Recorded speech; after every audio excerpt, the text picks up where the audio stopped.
Understand that what the news is what the world isn't. Everyone's depressed, I'm not. China just adopted the most radical free markets in the world. None of the stupid, idiotic currency control like we have here. They have national health insurance because they want to bring private healthcare into the public service. Yes. Instead of the other way around, get the public service into private healthcare. With Julius Malema, who's a hell of a lot wealthier than you and me, would he actually agree to never go to a private doctor or private surgeon? I would actually just turn a clinic over to the staff. I would scrap all import protection, import duties. What are we still doing with apartheid policies? It's just bizarre. Like exchange control. The Freedom Foundation is the new vehicle through which I hope to make South Africa a better place. Welcome to Through the Liberty Lens with Louw. I'm your host, Tom London. Welcome to this brand new podcast series where we're going to be examining the issues that we have in South Africa, but not only the issues, we're going to look for solutions using the guiding principles of the Freedom Foundation and Louw himself. Well, I've used the words guiding principles. What are your guiding principles, Leon? Welcome. Well, it's a great pleasure and honor to be with you. Thank you, and to the viewers and listeners. The guiding principles are that everybody should be maximally free and prosperous. Now, fortunately, these go together all over the world. Places where the economies are more free, people are more prosperous, and there people have more peace and prosperity and contentment, well, less crime, less corruption, so on. So our principles are to bring about in South Africa the very best that the world has to offer, to find out what makes the rest of the world successful and unsuccessful, where it is one of those two, and to learn from that in South Africa and to make South Africa a winning nation. Leon, you've been an advocate for human rights, for justice. You have contributed to the constitution of this country. You have been involved in China, Hong Kong, for example. You've lived a life that is just incredible. Who are you at your core? Well, there was no one more surprised than me when I read the biography Tim Cohen wrote of me, at what he wrote of me and discovered and his research found. And I thought, is that really me? And yes, I have had a very exciting life and a very rewarding life. And at my core, I'm just an ordinary person who enjoys my cat and my children and walking over a mountain. But the parts that have been exciting was the role I played, for example, in bringing about prosperity after a long stagnating economy in Malta. The role I played in bringing about the special economic zones in China. The role I played in South Africa, bringing about a freer economy, classical liberal political and economic values. And the people I've known. I've rubbed shoulders with some of the world's greatest living intellects and deceased intellects.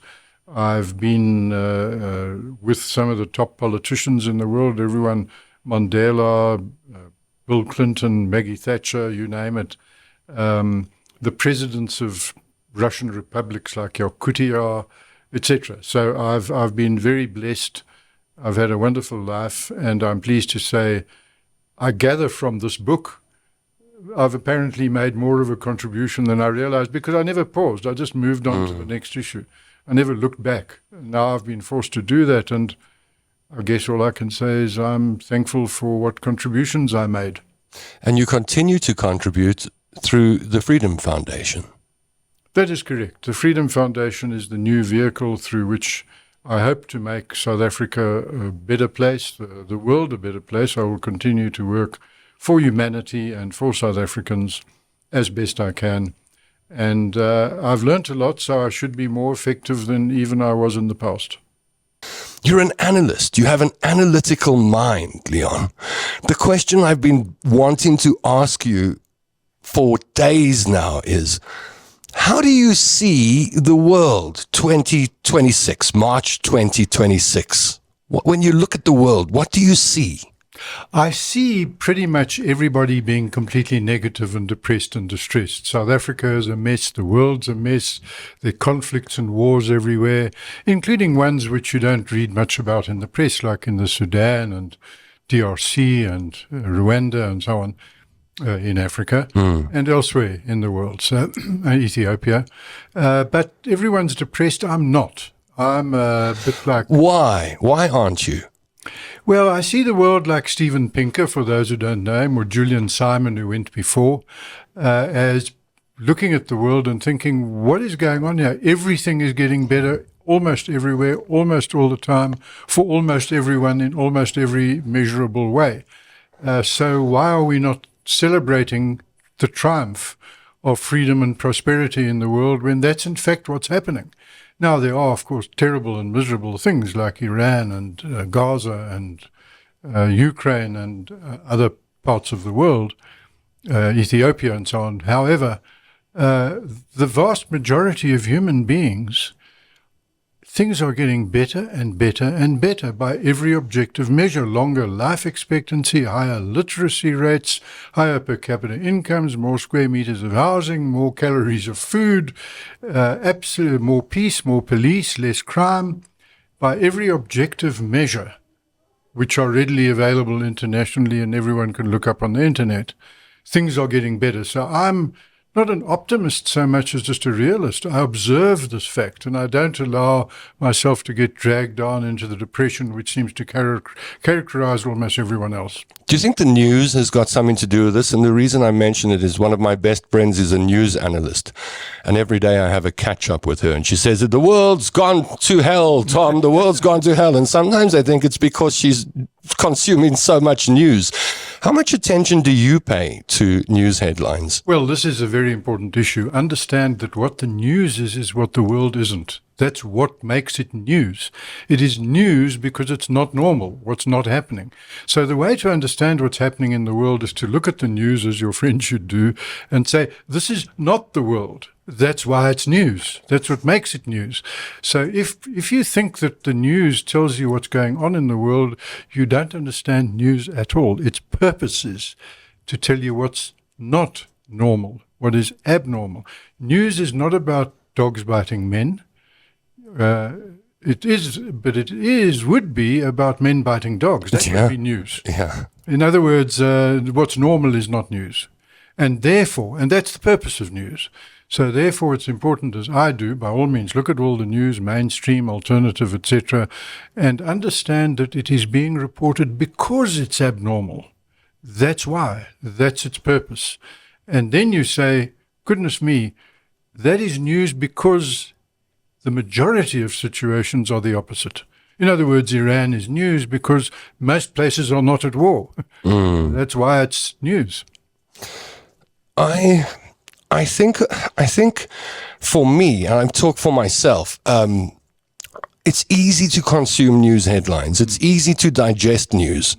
But when it comes to policy, most people don't go near it. I'm talking about the average person in the street. What is policy? How would you describe it to the average Joe? Firstly, it starts with having to understand what the problems are. And then the policy is what's the solution to that problem. So you start by saying what's going on. Well, there's unemployment and there hasn't been, according to many people, enough transformation, which may be incorrect, by the way, if you look at the objective data. But nonetheless, the purpose of policy is to say, what do you do about a problem? In law, it would be called the mischief principle. What is the mischief that you want to solve? So you start with that. So you certainly start with the negative thing, but bearing in mind that the negative thing is abnormal. So take a simple one, potholes. We all hear about, there are potholes everywhere and they can't maintain the roads. But, there's a kind of thing, and I forget the psychology word for this, which is you think that what you notice is normal. In other words, you notice a pothole. You think, the road's full of potholes. No, it's not. The vast majority of distances you travel and roads you travel on do not have potholes. Potholes are the exception. So what you do is you say, firstly, mercifully, thankfully, potholes are unusual. Secondly, what do we do about the ones that are there? That's the policy. How do you get rid of them? And that's the sort of thing we do. And that's what policy analysts do, is they say, let's find solutions to the problems. Start with working out what the problems are. Start by getting them in context. Measure them correctly. Don't presume exaggerated problems like unemployment. Don't just take it for granted that the numbers you see are the truth. Yes. What you do is you say, let's find out what the truth is. How much land is really owned by white people and black people What jobs really are there? What are the incomes really? So you don't assume that the rhetoric is right. That's probably wrong. In fact, that's why it's newsworthy. But what you do is you start by saying, what is the truth?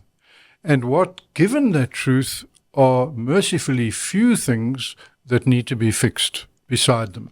And that's what policy is, and that's what we do, is try to come up with solutions to the actual problems, not the imaginary and fanciful and exaggerated problems. So on the one hand, we've got news headlines that scream problems at us, and you're sitting on the other side of that fence saying, well, here are the policies and the solutions to these problems that we're all very aware of in the world. Well, and the actual ones.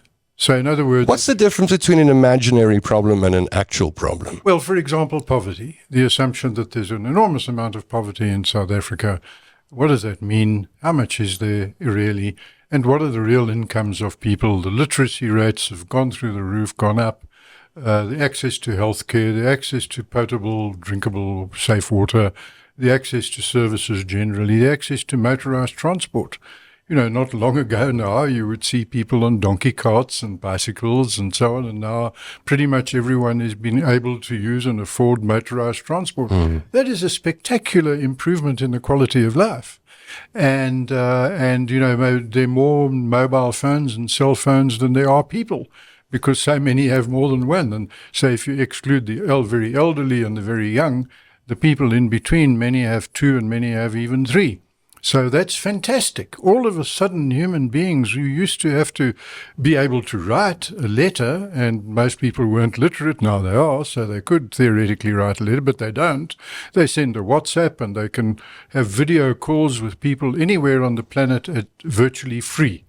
Now, the technology improvement in the quality of life is awesome, and people don't understand how much better the quality of life is because of technology, medication, surgery, operations, and motorized transport, and housing, and warmth, and clothing, and food. And you think we take these things for granted?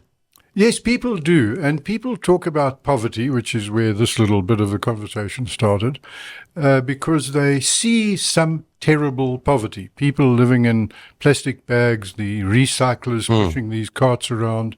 And that is terrible. And that's what we want to fix. In other words, get down to the minority of human beings who really are distraught and destitute, and say, what can we do about them? That's what policy is about, not what can we do about the vast majority of people who are nominally unemployed, but in fact have jobs, and in fact are living perfectly well, and in fact are well fed. And you don't see starving, emaciated people, not just in South Africa, but anywhere in the world anymore, apart from Yemen, maybe one or two places. But you and I can remember when the average news broadcast in the early days of television, or news that you saw on movies before movies started, where you saw emaciated, starving human beings all over the world, in Bangladesh and Ethiopia and Central Africa, when, younger people have never seen a starving human being. They don't know what it looks like. They don't know what the average news was like for us. Now, I think it really is time to celebrate the incredible triumph over destitution and suffering and misery. Painkillers, the fact that pretty much everyone on the planet can now get a painkiller. Yes, thank goodness for painkillers. Yeah. Now, imagine the world when I was young. The vast majority of human beings could never deal with pain. And when my grandparents were young, there were no anesthetics. You would have, your leg amputated without any painkiller. Yeah. That would be normal. Now, so we say that, firstly, why have things improved? Understand that. What has brought about the spectacular improvement in the quality of life of 1 billion Chinese? And what do you think it is? Well, the answer is free markets. China just adopted the most radical free markets in the world, and they're called special economic zones. And they are where pretty much all of the investment and the cheap stuff that comes from China, Shein, Temu, and so on, cars, what have you. This is because China, nominally still with a communist government, it's still called the Communist Party. That's right. But what it's created is the freest markets in the world, literally. It's ironic, isn't it? Yeah, the freest markets the world has probably ever known. I mean, you can invest in these Chinese special zones, You don't need passports. Your money moves in and out. They don't even know what the balance of payments is. They don't keep figures. There's no currency control, nothing. You just move money in and out freely. You move skills and people in and out freely. Absolute freedom of movement of goods and people. And that has brought about this incredible improvement. And in India, by the way, following close behind, same cause, their reforms of 1993 were pro-market reforms. Chinese ones were similar time. And when China took back Hong Kong, instead of absorbing Hong Kong into China and abolishing Hong Kong, which was the freest economy on earth at that time, they decided to create 6 more Hong Kongs. So now they've got Guangzhou and Shanghai and so on, where there are more Hong Kongs now. And the freest economies on earth, freest places on earth, where everything is completely unregulated, freedom movement of currency, no currency, none of the stupid, idiotic currency control like we have here, none of the FICA nonsense that we have here. And so you start by saying, how did China do this as the most amazing accomplishment of modern times? How does that fit in? How do we emulate that? Why don't we just copy them? Do the same. Well, that's what I want to. How does that fit in with the Freedom Foundation and this line through the Liberty lens? You look at the world and you're bringing up China as an example. How do you describe it through your lens, through the Freedom Foundation lens? Well, let's start with the fact that we have something like 13 so-called special economic zones in South Africa, but they're not special in any way and therefore will be flops and failures. The government is pouring billions of rands of capital into them and nobody's going to invest there because they're not special. Now, we have, for example, the Kucha one near Nelson Mandela Bay, Port Elizabeth, is probably the one that the South African government could, and this is policy work we do. In other words, we are working on that very special economic zone, saying this is how to make this zone really special and to make it just a fantastic success story with capital pouring in and technology and factories from all over the world, reprocessing products, money moving in, financial markets. And so let's talk about that one, maybe one or two others, and say this is what you do to emulate China and India's zones and others in the world. Like, for example, Ireland has a special economic zone. Switzerland has one called at the I forget its name now, but they have ones that the China copied. Yeah. China said, let's do better than them. Now we can do that. We can say, how did China do it? Why don't we just do better even than China? Can we compete with China? Absolutely. Really? Absolutely. Bearing in mind, China and India were amongst the poorest places on earth for 1.5, 2 billion human beings. And all of a sudden, they're booming and prospering. Well, we can do the same. Exactly. Can we do that in manufacturing in South Africa? Absolutely. Absolutely. There's no reason why we can't outperform China. We can make China say, goodness me, how did South Africa do that? Let's copy South Africa. That's what we should do. We take their model. We take the model of Schengen in Switzerland and Shannon in Ireland, which are similar, and others in the world, a few others. There are many, many places in the world called special zones. The entire country of Mauritius is one. A fantastic success. An island with nothing. Went from one of the poorest places on earth to now one of the most prosperous. How would you classify the UAE? The UAE is good in the sense that there's lots of free, the market's very, very free there, especially the financial markets, move money in and out, capital in and out. Many people don't understand that. They don't understand why the hell are they so successful. And the answer is they just liberated the financial markets, and we throttle our financial markets.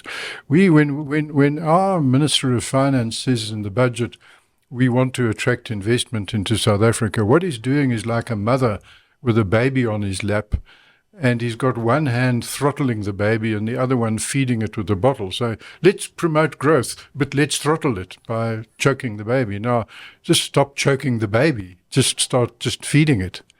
South African politicians are well known for saying that we need to restart manufacturing in South Africa. It's the reason I bring up the word manufacturing. What are we doing wrong? I mean, let's start there with the problem. What are politicians and government, what is South Africa doing wrong? Well, they start by thinking the government has to do something. No, the government has to stop doing something. Start by discontinuing the harm. Discontinue every budget and every SONA, State of the Nation address. They promise to remove red tape. Whilst in Parliament, as the budget is being read, there are another 10 or 12 bills before Parliament that increases red tape. How did we get into this situation? It's because people don't understand the basic concepts. In other words, when they say remove red tape, they don't sit down and say, well, what exactly does that mean? What is the red tape? How do we remove it? What must we remove first? What are the priorities? And I would go for zero-based budgeting, which was promised by Tito Mboweni. That's correct, yes. He was Minister of Finance. Which means what for the average person? Well, what that is you assume absolutely nothing the government does is legitimate. Zero. You assume no government at all. And then you say, well, let's have a police force. Okay, well, why? How? How many police should there be? How should it be funded? So you start from zero and you build up a budget. You decide how many police, you look at the crime rates, and you justify the police service and the police force you want. And then you might say, well, what about healthcare? And then you say, but hold on a sec. Private healthcare is so much more efficient. Everyone envies it. They have national health insurance because they want to bring private healthcare into the public service instead of the other way around. Get the public service into private healthcare. That would produce good healthcare and better healthcare. And I know you've had your own personal experiences. Yeah. Healthcare is quite good in many clinics and many hospitals, but catastrophic in most. And so what you want to do, for example, outsource it to private healthcare providers or even to the staff. I would actually just turn a clinic over to the staff and say, you are now a cost center, you are shareholders, you run it, and the government will pay for the people who come, but they can go to your clinic or someone else's. You are now competing. You're convincing me, Leon. You know, when I lay in Helen Joseph Hospital, languishing for weeks, and then they called it RHT, which is just a fancy way of saying I'm out of here. And I landed up at a private mediclinic. And I never forget lying in the bed thinking, what's the difference between this place and Helen Joseph?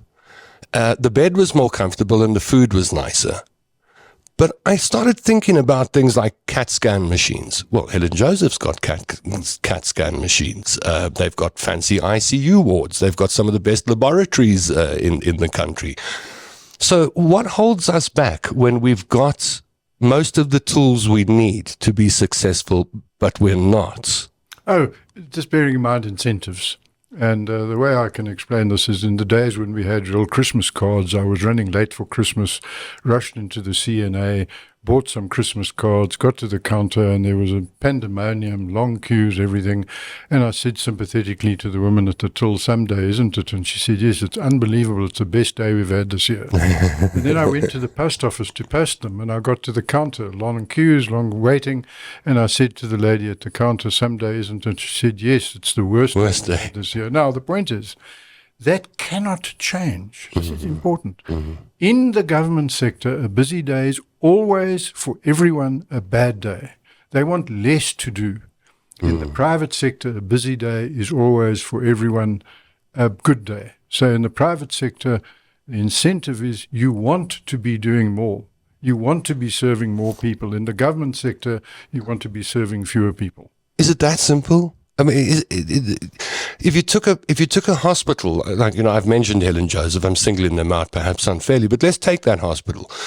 How would you fix it? Would you outsource to private, or would you give it to the staff? And you believe that would be enough to change things? Start by being absolutely important here. The inefficiency and incompetence and corruption in the civil service is not because the people are innately bad. They're no different from the people. The post office lady and the lady at the CNA are no different, really. Swap them around and the other one will start saying a busy day is a bad day. No.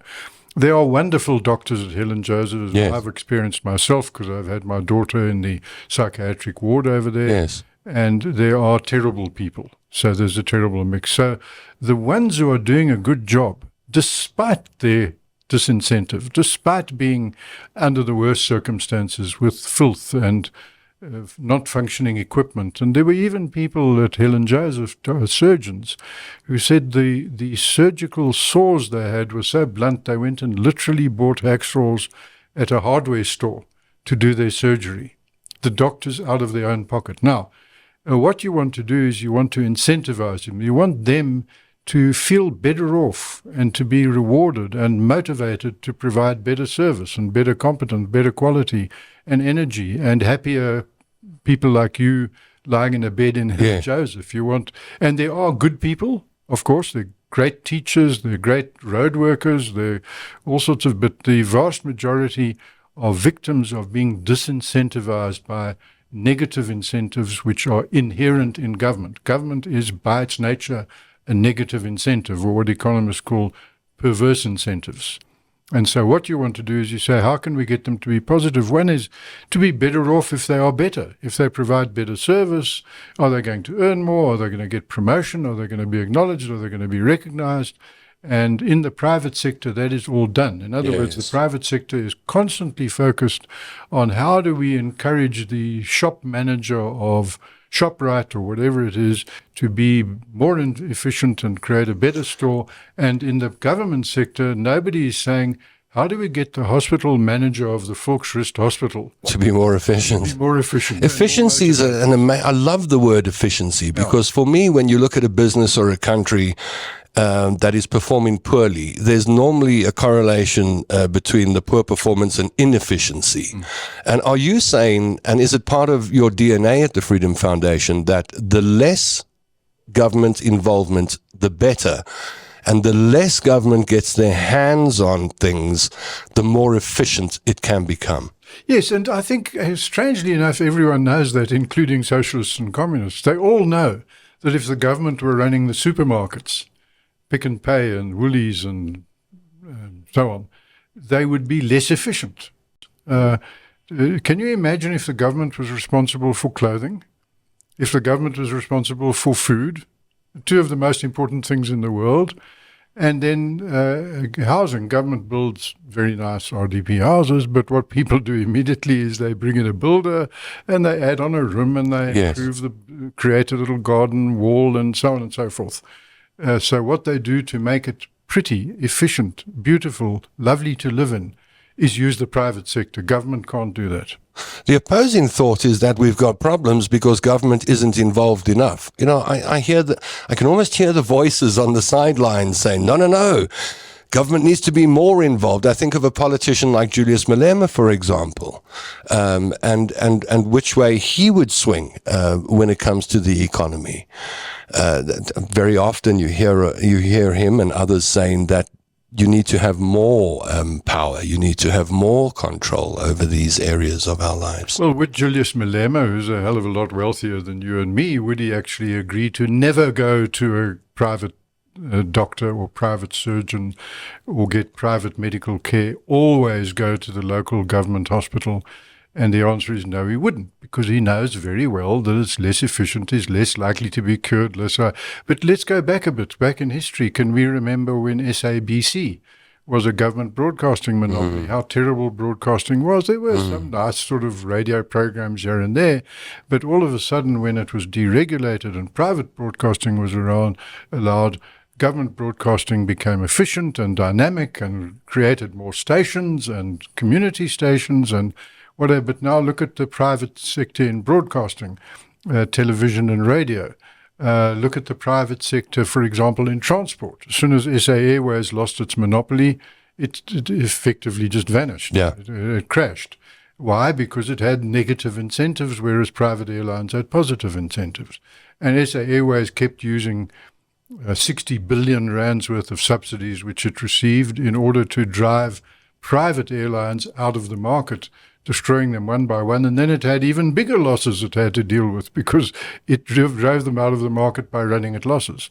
And so it goes. Agriculture, remember the agriculture control boards? Most young people didn't know they existed. Every agricultural product, we had bean board and a dried bean and price board, control on everything back in the 70s. We had a has-been board, price controls on everything. And when they were wound up and liquidated in about 1995, 96, all of a sudden South Africa became this giant agricultural export economy. Farming boomed. We became a productive economy agriculturally. And nobody now can remember what on earth Agricultural Controls Board did. And price controls. Price controls, you know, there was an egg board, and people used to joke about it was no yoke, because they kept the price of eggs high. Artificially high, which meant people didn't consume eggs, didn't buy as many eggs, and it meant egg producers produced more eggs. So there were constantly egg surpluses, and the surpluses were literally dumped in the sea. They literally destroyed the market so badly that we were producing eggs nobody wanted and could eat. Let's talk about protectionism, and I'm thinking of the local car manufacturing sector, where we protect jobs or the local industry by applying tariffs to imported vehicles. So the result is that our prices are artificially high in South Africa when it comes to buying a car. What do we do? Do we go for lower prices and sacrifice all those jobs? Or do we hold on to the jobs and pay the price? We start by understanding that if you have a job in motor manufacturing, you do not have a job in something else, whatever that something else might be. Mm-hmm. It could be entertainment, it could be sport, it could be more probably something like agriculture. So what happens is that in South Africa, our agriculture took off like a rocket, and you need to understand that before you can buy a Chinese car, in order to be able to buy a Chinese car, you have to have earned foreign exchange. In other words, you had to export first. So imports follow exports.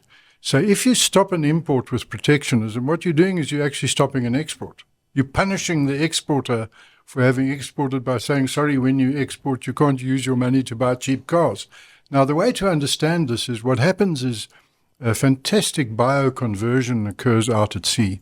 A ship leaves Cape Town with bottles of wine from Stellenbosch and Hammanskraal and wherever else you get, Somerset West. So what happens, not Hammanskraal, Somerset West, is you have wine, gets put on a ship, and the ship goes over the horizon, and people don't know what happens. A mystery happens while it's there. It returns a few days later, and all the wine is turned into Chinese motor cars and Japanese cars. So the wine goes out and the cars come in, but the wine has to go out first. So in other words, our exports, and they would, for example, minerals. We export steel, coal, whatever. And then in return, once we've got the money for that, then we can buy the vehicles made with that steel. Would you scrap that completely? I would scrap all import protection, import duties, absolutely, because the victim is the poorest person in South Africa who wants to buy a cheap T-shirt from China, who wants to buy cheap shoes from India, who wants to buy cheap cell phones from Indonesia, and so on. So what you want to do, or South Korea, so what you want to do is you want to entitle your South African citizens to get the cheapest, best products in the world, completely free of any import duty. In fact, make South Africa the world's dumping haven and say, anyone who wants to dump cheap stuff, please come here. We want cheap stuff. It's even better if it's free. And so what you want to do is you want to say, let our exporters export, reward them, pat them on the back, don't punish them by having import duties, and let the money they earn be sold at the best possible exchange rate in order to import the most possible cheap stuff for South Africans who want clothing and who want cell phones and who want TV sets and the very microphones into which you and I are speaking. You want as many of them as possible for as cheaply as possible. Why does that work? Why does as much as we can get as cheaply as we can get it work for a country? Yeah, because it means that the country's got the highest possible living standards. So in China, what you want to do is have these special zones, which are big, by the way, as big as the whole of Gauteng. And you want them to be able to import absolutely everything that's cheap and free and easy, and then to process and manufacture and export and earn income. So what happens is the Chinese shops are full with cheap products from all over the world. And the countries in the world that have least import duties and least exchange controls. In fact, exchange control is a crazy old Nazi policy that South Africa adopted in the 60s to defend apartheid. It was an apartheid policy. What are we still doing with apartheid policies? It's just bizarre, like exchange control. So what you want to do, the countries without exchange control, without import duties, they are the countries with the highest living standards, the most investment, the most industry, and the industry might be highly specialized, say, for example, medical equipment in Switzerland. Nobody thinks of it. How does Switzerland get all the money? Why is it so rich? Partly it's financial, having Swiss bank accounts. But medical equipment, the world's best producer of medical equipment. So when you go you go to Helen Joseph for surgery. The surgery you're getting is probably on Swiss medical equipment, which Switzerland produces because it's free. There's one flat import duty in the whole of Switzerland. Long ago it was 4%. It might now be a bit more, 7% or something. So all imports have the same import duty, and it's very little, and the Swiss people don't really mind. It's less than our VAT. And so that's how you become rich and prosperous, is free trade. And that's always been true all over the world. What's your best example of the policies and the principles that you live by? Which country embodies that the best? It's really not a matter of my opinion. It's a matter of empirical study, of research effects. Yeah. And the freest economy on earth has, for many, many years, been Hong Kong. And it's been one of the countries with zero resources, absolutely nothing, even has to import water from China, doesn't even have water, or it has to desalinate if it wants out of the sea. But so there you have an economy in which people can move freely in and out. It's easy to get in and out. Capital moves, goods move, factories move in and out. And so it's been the best example of a maximally free market in the world. But for the rest, the Economic Freedom of the World Index, for example, or the Economic Freedom or the Freedom House Index or the Competitiveness Index, there are various indices of this kind. They all measure how free an economy is, and all the ones at the top, which include, by the way, places like Sweden, which people have this crazy idea that it's socialist. One of the freest economies on earth. It's always in the top 10. And all of these freer economies are the ones that are the wealthiest, the most prosperous, the most peaceful, the most stable. And so you get more than just wealth. You get everything else. You get peace of mind, you get good medical care, you get low crime rates, you get absolutely every women's freedom of women, freedom of people with alternative religions and sexual preferences and so on. So those are the best countries in the world, the freest economies, the freest markets. And do you see the countries that have the poorest performing economies have the most restrictions? Does the opposite apply? Absolutely the opposite. The countries at the bottom of the Economic Freedom Index are all the worst countries in the world. The most crime, the most corruption, the most poverty, the most destitution, the shortest life expectancy. People, you get life if you prosper. So people die more quickly in these countries. So they don't live, they're not literate, they can't read, they don't even know how to add up, work out what the products they're buying in the supermarket are going to cost. They don't have arithmetic, and so on.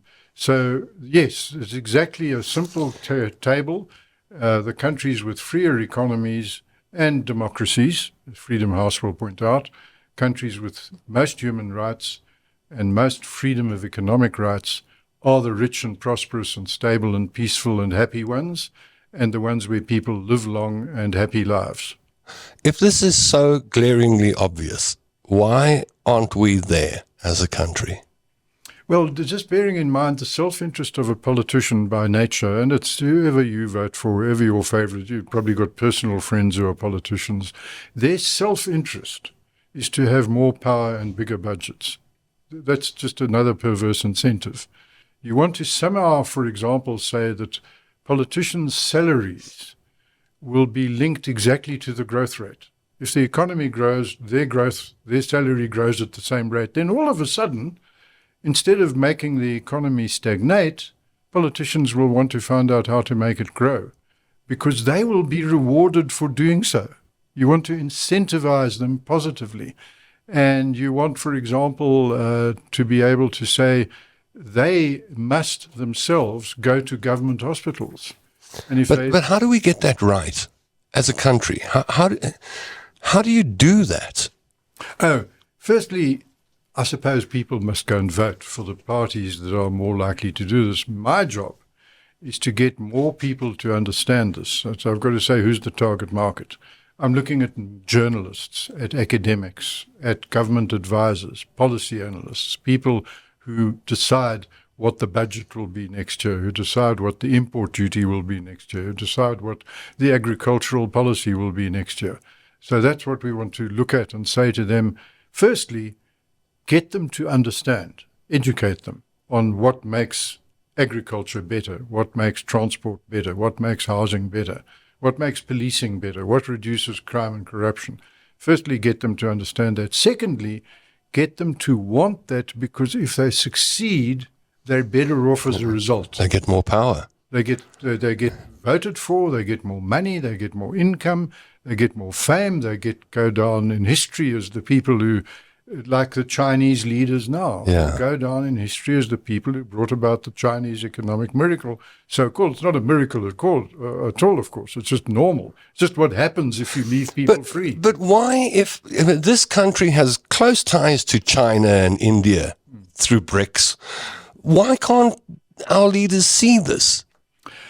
Well, we used to have industrial development zones, IDZ, in South Africa, and they were just a complete flop. These vacant areas with tarred roads and stormwater drains and electricity and no factories, no buildings, virtually none. And so they sent people to China on so-called fact-finding missions. How does China do it? And they came back and said, oh, we have to have special economic zones. So what did they do? They changed the name of the IDZs to SEZs, special economic zones. And they didn't come, and so they thought, oh, the name was the problem. They didn't have the right name. No, they didn't understand. They didn't have the right specialness. They weren't special. They didn't have incentives. So what happens is, how do we get them? We get them to go and we get them to become properly educated, to understand what exactly is done in a Chinese special economic zone.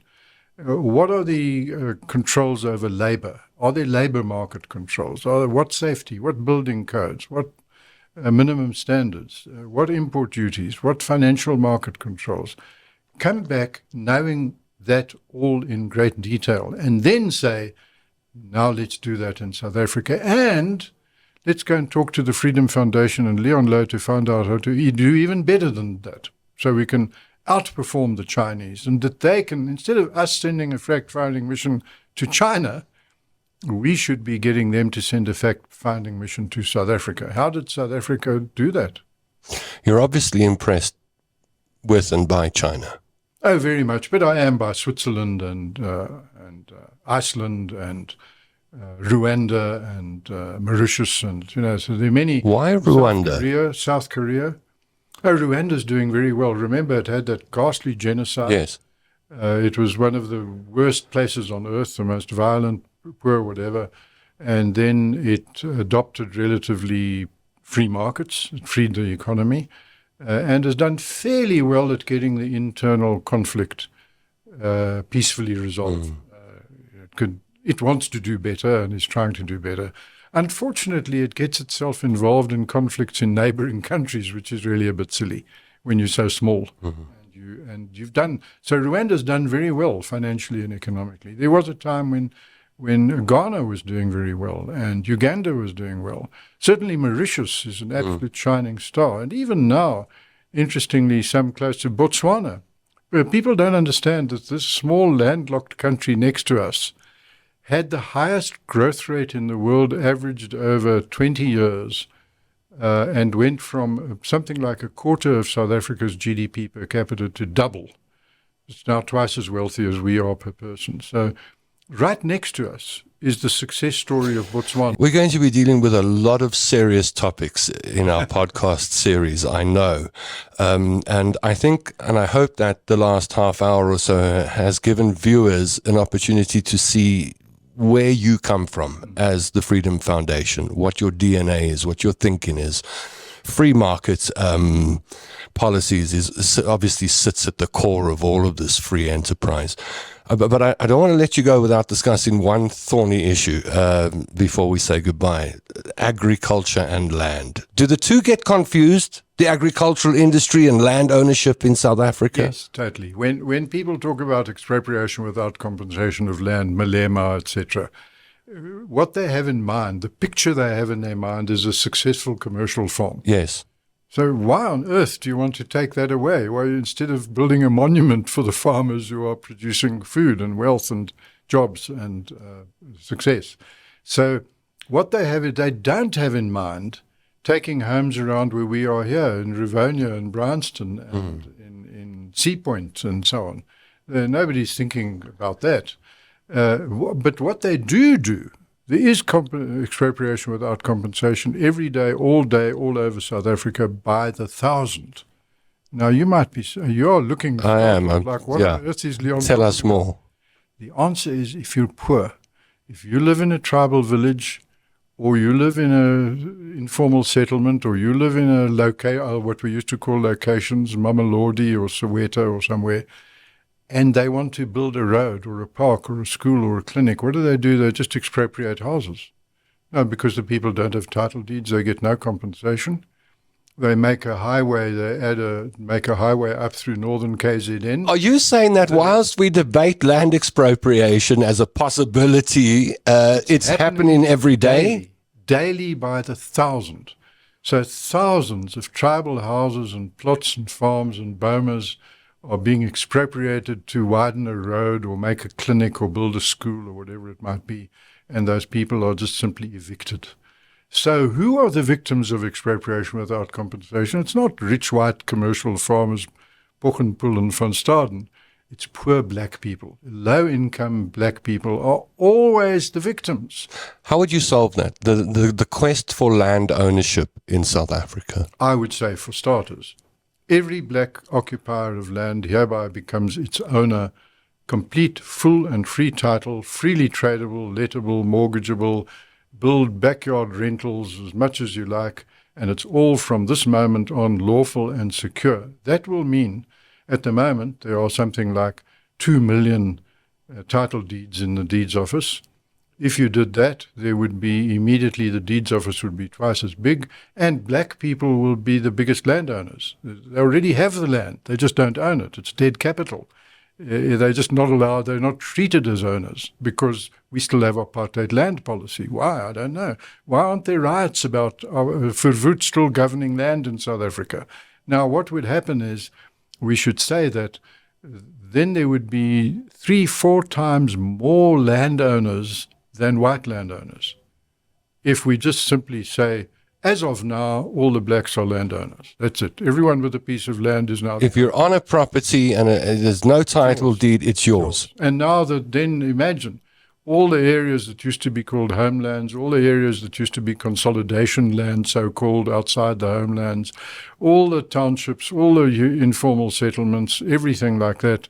All of a sudden, these are now landowners, and they will start building, and they will start having pride, and they will replace an old apartheid steel door with a beautiful wooden door, and so it goes. And we see this. I've been instrumental to about 100,000 title deeds being issued in South Africa to black people, and you can go and visit those homes, and you will not believe what you see.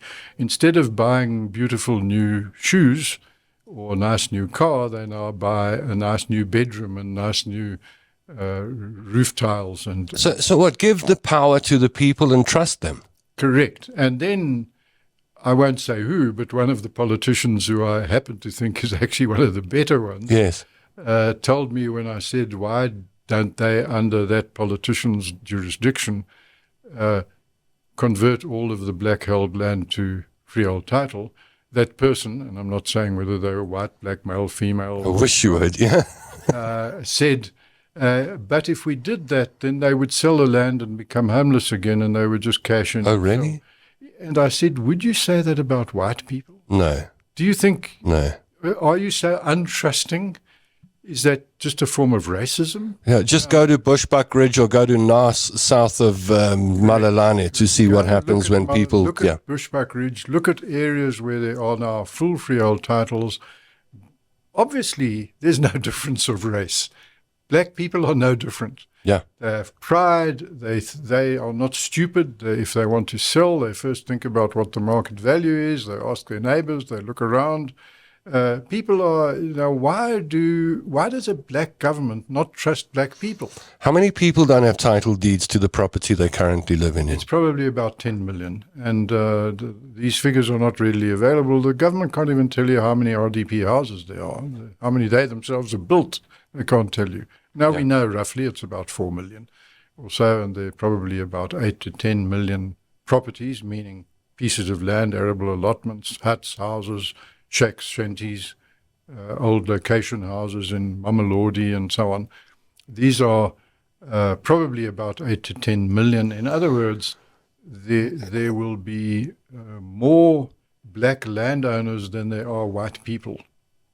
If you did that, you would unlock huge amounts of wealth, and people would be able to build wealth in their lives. In the Freedom Foundation, we've estimated the value of that wealth, and it's probably in the vicinity of 1 to 1.5 trillion rand. In other words, a full annual budget.